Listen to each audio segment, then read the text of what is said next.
Well, that was just a little bit of an intro there. And this is the very first episode of me going live, and it's titled Starting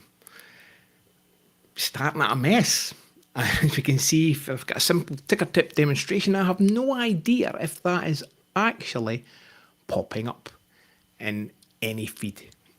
So, to begin, my name's Grant Donnelly, and this is the Unbeatable Life Project. It's the truth behind the relentless pursuit to discover what it takes to live an unbeatable life. The good, the bad, the ugly. Now, in an ideal world, nobody would need to listen to this. But if you do, remember, I got you back. So we all begin somewhere. And most of the time where we begin is an absolute mess. It's chaos. And the term I think we use these days is VUCA. Volatile, uncertain, chaotic and ambiguous. And that's where everything begins. And I think it's that idea that we don't want to deal with all of that. It's what stops us from actually starting. There's this fear that we have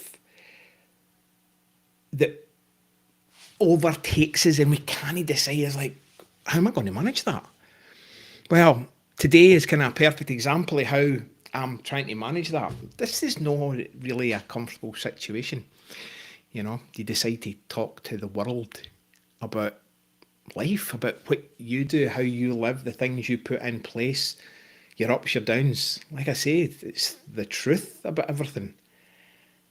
It is uncomfortable. It is very uncomfortable. But if I don't do it, am I being honest with myself and I'm being true to myself? And that's the hard part. You know, how do you look at yourself in the mirror at the end of the day and say, have I lived as fully as I say I want to live? Have I shown up the way I say I want to show up?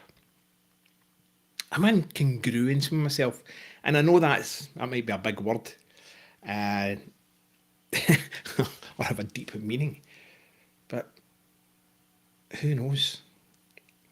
So yeah, this is an experiment, and one of the hardest part about the experiment is, you know, there's a wee ticker up in the top right hand side of the screen in this thing, and it registers 0. And when it says 0, it means nobody's there, and every now and again it'll flick to 1. And somebody will pop in and go, yeah, he's talking absolute rubbish. I don't have time for this. I'm gone again. And that can be hard. And I think that's like anything that we do.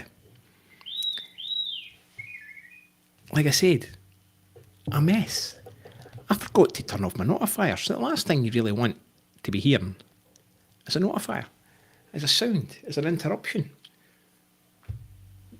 It distracts you, it distracts your thought, it distracts your chain of thought, or your train of thought. And that gets back to this, you know, but some of the things I've been ranting about the last wee while is this idea of focus and what focus is. And for me right now, that distracted me. So I hadn't set up my focus right here. But I decided I had to begin. And in my beginning, trying to get things set up because the things are new, because I haven't done this before, I took longer than I expected. I messed it up, but I kept moving and I kept plodding. Now, the other thing is that I don't know if this is going out to the 4 channels that I've set up. It may or may not be. Only when it comes to an end will I know that. And that's life, you know. We don't know. We want this level of certainty in things. We want to feel like we know what's going to happen next, and we don't. Now, that doesn't mean you don't plan or you don't set things up to look to the future and do things and put things in place. No, I think it's the exact opposite. It's you want to plan, but in that plan, you want to start looking at what might go wrong. And I didn't set up enough time. I get distracted by other things. But it didn't stop me moving forward. Because the reality of that one is that the only real commitment I had made at that point was to myself. There was nobody outside hit with this external expectation of me. And I think sometimes that external expectation is the other thing that can drive us to not move forward.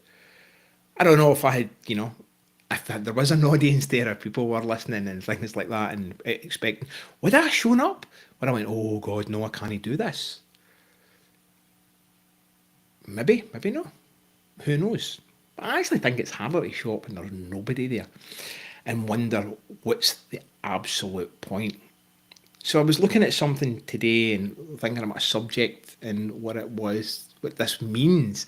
And the thing I looked at this morning was this idea of finite and infinite games. Now, finite games, like playing a game of battleships, it's got a set of rules. Set of you've 2 players, 2 systems, set of ships, number of hits. You know the start point, you know the end point. And it's quite hard to cheat, although a lot of people might cheat. And we know when it ends. You call it your letter and you call it your number, and your opponent has to say hit or miss. And you have to then adjust based on that feedback as to how you play the game. And the winner is the one that ultimately sinks everybody's battleship. That's a finite game. But I think when we play all these kind of games and we're in that finite game, we think that's kind of what life is like. It's like, oh no, but here's a set of rules and here's a set of expectations and we know where we start and we know when we finish.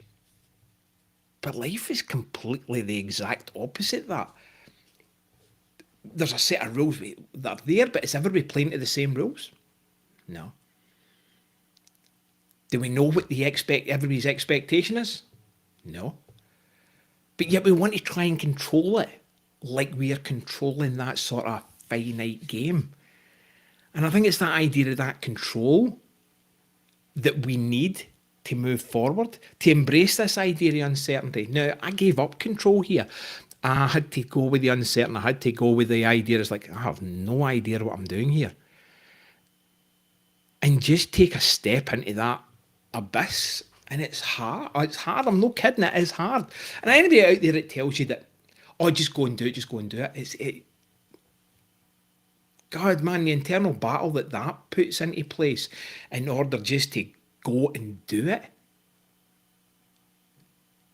There's more enemies in there than friends, shall we say. There's more things to hold you back. Now, you can think like, oh, it's about reprogramming this or programming that. But is it really? Have we ever truly been programmed? I don't know. So at the moment, I'm kind of just rambling about a series of topics and things and ideas. And like I said, it's a mess. Where it goes, where it ends up, I really have no idea at this moment in time. What I do know is that I actually enjoy speaking more than I enjoy writing, and I do enjoy writing. I enjoy conversation. I enjoy being challenged. My ideas are not the only ideas.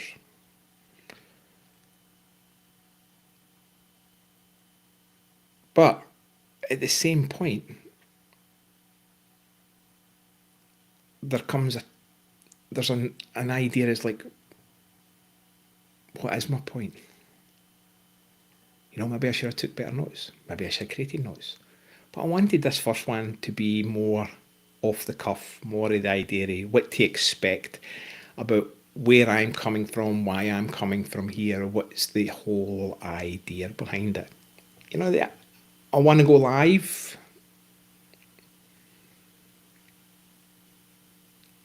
Because I want to share. I don't see the point in having built up all this knowledge through literally decades of research and geeking out in things and questioning everything, and myself included. What am I doing this for? And I keep coming back to that idea and concept I've had in my mind for a long, long time. And it's the idea of one of the ones as a dad and what it is to be is if you are a parent and what that means. And for me, it was about raising a new generation. are like strong, confident human beings who had the capacity to actually care for others. But they also had the courage to go out and do what they wanted to do and become the people they wanted to become. And it was my responsibility, my role, to fuel their fire, to provide them with that confidence, to provide them with the knowledge and the support and the understanding to allow them to be the kind of human beings. And it might be too late for me. Who knows? And there's a weird thing going on right now. I want to scratch my nose, but I watched some earlier, I think, one of these body language experts says, yeah, when you're lying, you want to scratch your nose. It's one of the things. It's not always like that. Sometimes you just get an itchy nose. And I think for today, for the first session, for the trial, I think that might be enough. And we'll go for there. And we'll see what tomorrow brings, what next week brings. Who knows? So as I said, my name is Grant Donnelly. This is the Unbeatable Life Project. It's truth behind my never-ending pursuit and how I navigate the journey as I try and lead the unbeatable life. And I hope that nobody needs to hear this. But if you do, remember, I got your back.